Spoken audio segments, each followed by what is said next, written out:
A very good morning to all of you.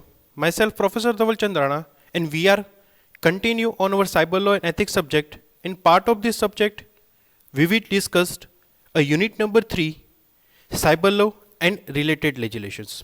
Guys, today it is the third lecture of unit number 3. Before starting a today's lecture, I will just remind what we discussed in our previous lecture. In lecture number 2 of unit number 3, we discuss a three different concept behind a cyber law and ethics. In previous lecture, we will discuss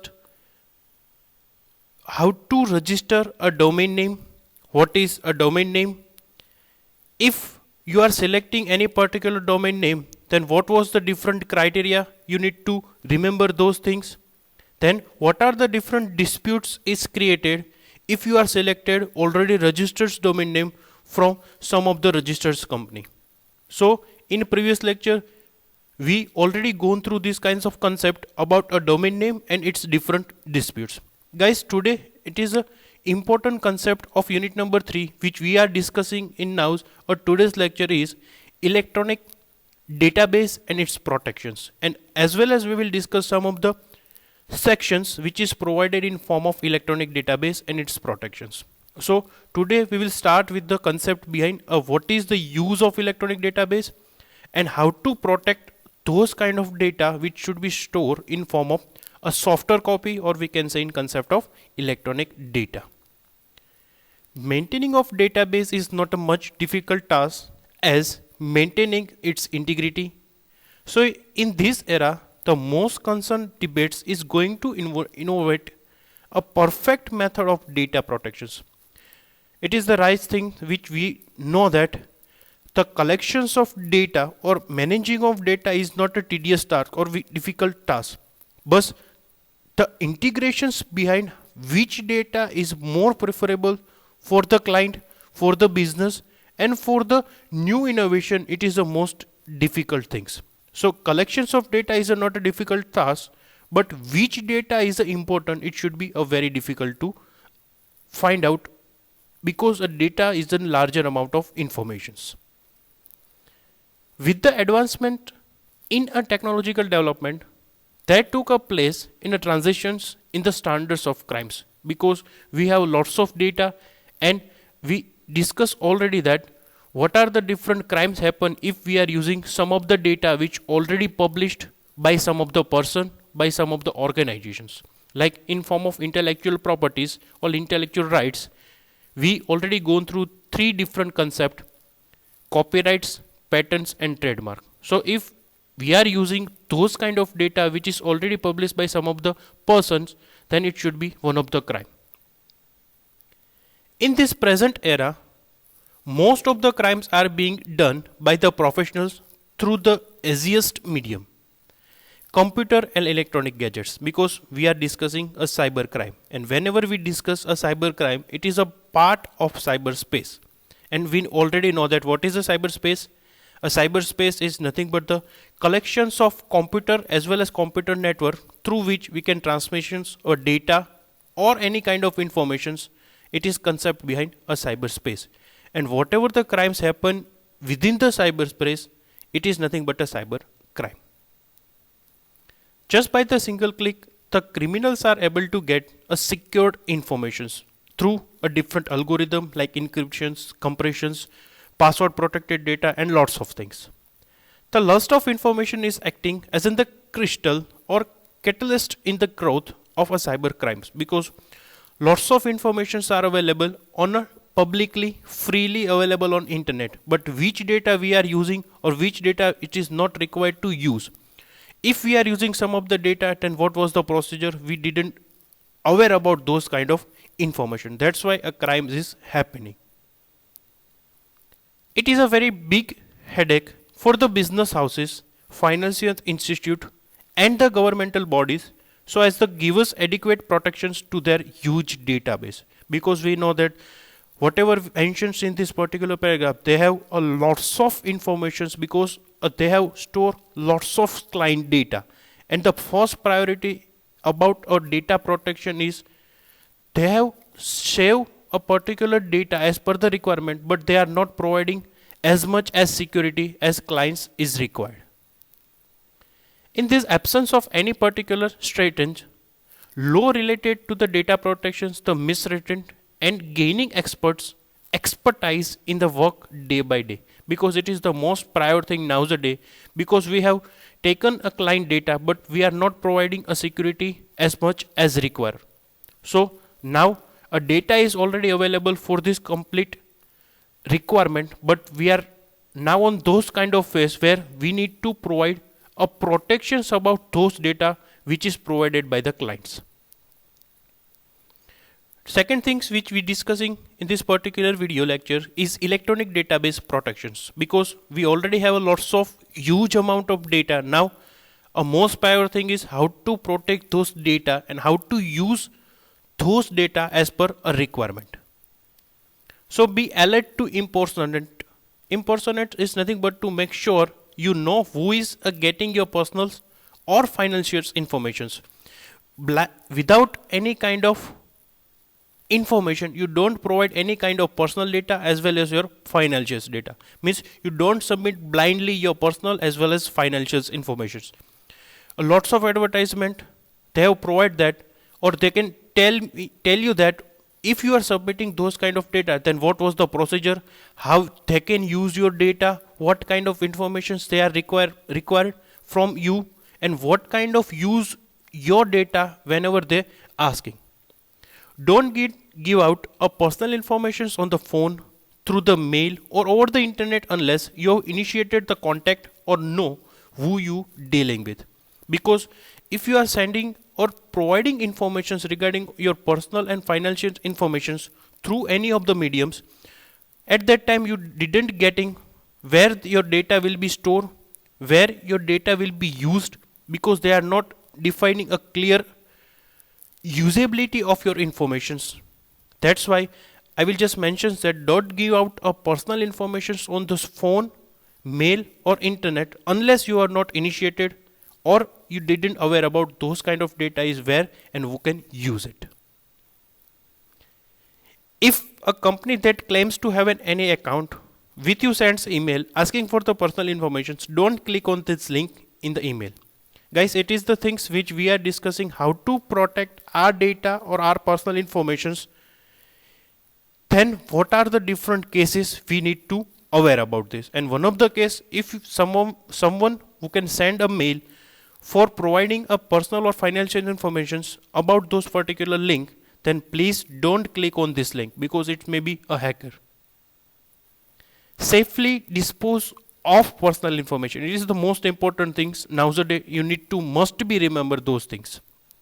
Before you dispose of mobile device, check your owner's manual or owner's manual, the service providers websites or the device manufacturer's website for the information on how to delete the information permanently and how to save or transfer information to a new device. Guys, this is the thing is nowadays is really harmful for us as well as for our families, because lots of things we are storing on our phone, and it's end of the day we are didn't about what kind of data is actually stored on our phone. And if some of the times we want to sell our phone, at that time first things which we need to remember that we can format or we can say hard reset our phone. So there are the no any informations or our personal or our familiar informations are stolen or we can save on our phone, because whatever the selling phone, it should be used by someone, the other person. If they found some our personal information or our personal photo, then if it is used, then they can misuse your personal data. So it is the first prior things to remember, safely dispose of personal informations wherever you are storing, in concept of phone, in form of laptops, in form of hard disk or whatever your storing devices. Second thing, I already remember that whenever you use your SIM card, you must be remember, if you are now not using your SIM cards, then please dispose your SIM cards within the any kind of breaking those cards, as well as if you are not using some of the SIM cards, then please submit within the company. Because if you are not using those cards and you throw back to any of the another places or unknown places, then if someone find those SIM cards, then they maybe most misuse your data, misuse your informations, because SIM card is registered within some documentations, and lots of crime is happening through these mobile phones. We know that. Remove the memory or subscriber identity module SIM card from a mobile device. Remove the phone books, list of calls made and received, voicemail, message sent and received, organizations folders, web search history, and photos. Guys, all things you must be removed it or destroyed it before you sell your phone. Encrypt your data. It is also important thing, or one of the things to protect your electronic informations. Keep your browser secure. To guard your online transactions, use the encryption software that scrambles information you send over the internet. Or I will just personalize request to you, please use a licensed version antivirus, because nowadays lots of hacking is possible through the viruses. So if we are using a active or licensed version antivirus, then you can protect lots of information against those kind of hackers.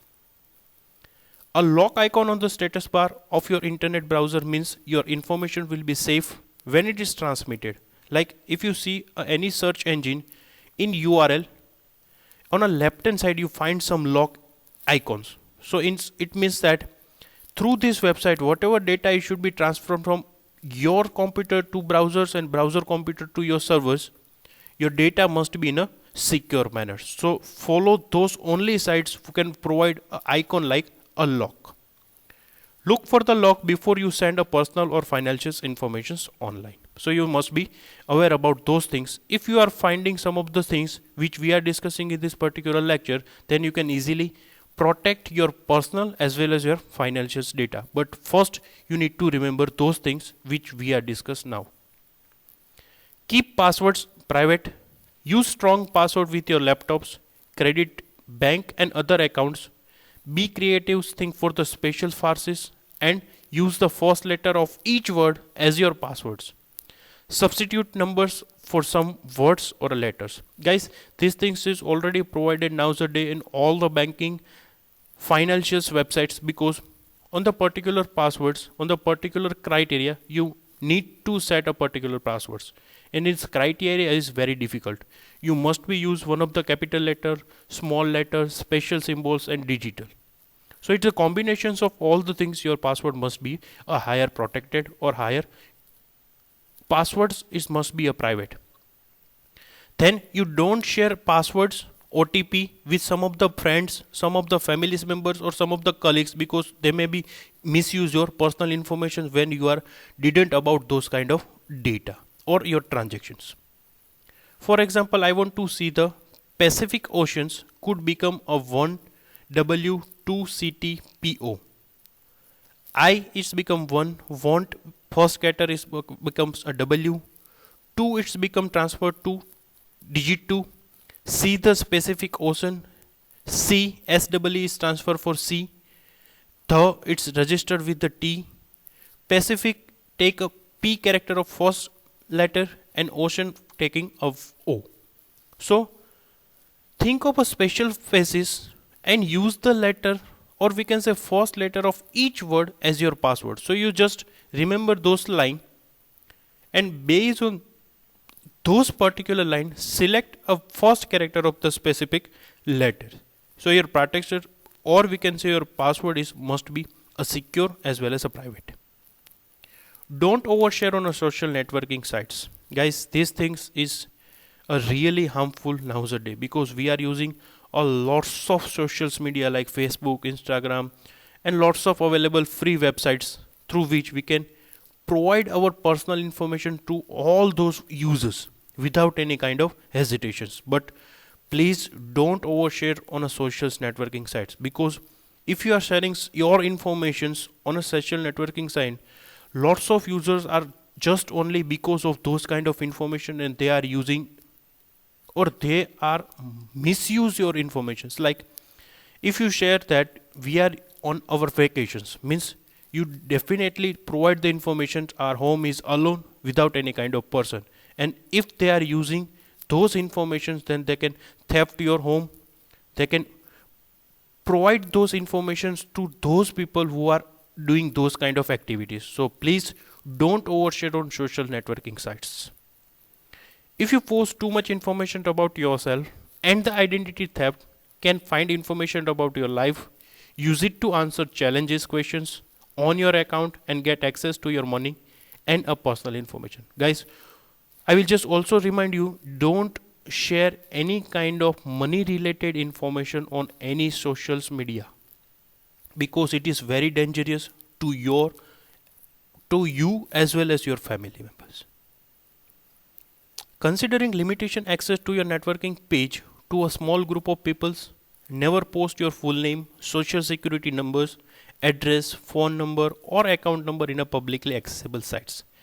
Just remember the last line, never post your full name, social security numbers, address, phone number or account number in a publicly accessible site. As well as a first thing you all must be remember, considering a limiting access to your networking page to a small group of peoples. Don't provide any kind of personal informations on a social sites who didn't aware about a personal informations. Don't share anything personal on any of the publicly accessible site, and never provide any kind of request without knowing those kind of persons. Now, a last thing which we are discussing in this particular lecture is under IT Act 2000. Means whatever the different things which we are discussing about electronic data, then what are the different acts already available on Act 2000 or under the IT Act. Section 43 provides the protection against unauthorized access of the computer system by imposing heavy penalty up to 1 crores. So guys, in a particular case in section 43, if you claim against those kind of data which is already available on your laptop or computer system, and someone who can try to catch or hack your data without your permissions, then you can claim against the section 43 and its penalty up to 1 crores. In section 65, especially for the computer sources code, if anyone knowing of ideologically consequence, destroyed alert or the causes another to do, as such shall have to stuff a fine up to the 2 lakh rupees. Means it is a specifically section generated for the computer source code. Like if someone produce or someone developed one of the software, and if we use those kind of software for the legitimate use, but if some of the hackers who can use those code and generate some of the new software without any kind of prior permissions, then they claim against the section 65. What about section 66, protection against hacking? Penalty of imposition of 3 years or the fine up to the 2 lakh rupees. So when someone find out hacking against your data, then you can claim against 66. Then section 70, protect the data stored in the protected system, or we can say using encryption data storage in a password lock folder, as well as in form of RAR file, as well as all those things which will be stored on a particular protected environment.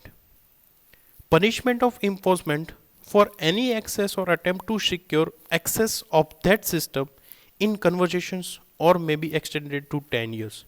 Like if you are lost your ATM card or debit card, and if someone found within a particular card and they can try to access your ATM card to your bank account, then their particular section will be generated or claim against those kind of attempt also. Section 72, protection against a breach of confidentiality and the privacy of data. This particular section is generated for the larger or big giant company who can develop, who can generate a new innovations, new product. If someone leak those kind of patent, this kind of information which is generated in new product already available on market also, then it should be a claim against a section 72. Punishment with imposition which may be extended to 2 years, or within fine which may be extended up to the 1 lakh rupees. So guys, this is the different sections which we are discussing against the electronic data. We are discussing lots of sections.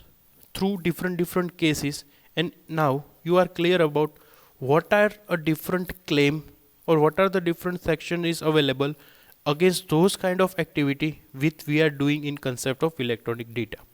So guys, in this particular lecture, whatever we discuss, I hope you are cleared, I hope you are enjoyed, and I hope you learn something new which is not aware about nowadays, or which is must be required to aware those things.